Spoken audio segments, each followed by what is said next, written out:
The Durham City Council will consider whether to give ShotSpotter technology another try. Today, they received findings from researchers that will help them make their decision in the coming weeks. WRL Investigates Sarah Kruger spoke with the authors of that report. They say the technology shows some promising metrics, but it still lacks community support.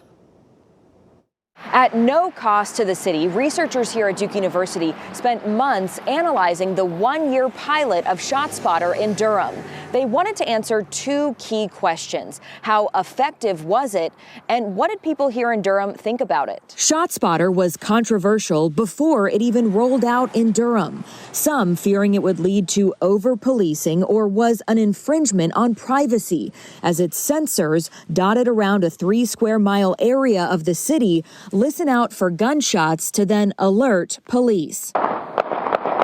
In a memo to the city urging them to restart the technology, the police chief says the department received no resident complaints during the one-year pilot about officer conduct. It's reasonable to say that the ShotSpotter performed as advertised. Duke researchers Phil Cook and Angie Gamble, along with their team, produced two reports. One focused on numbers, showing ShotSpotter led to faster response times and at least one life likely saved by quick first aid.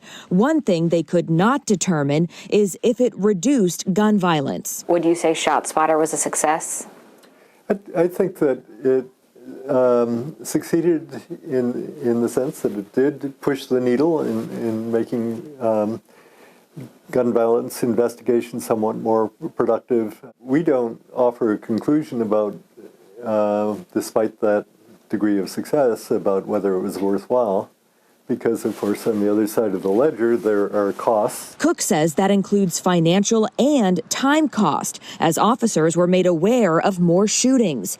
Data from the police department shows about 75% of the roughly 1,400 ShotSpotter alerts did not have a 911 call.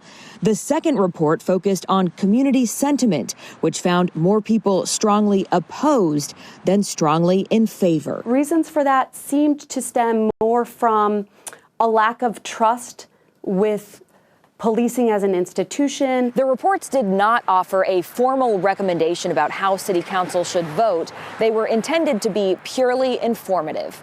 Sarah Kruger, WRAL News, Durham.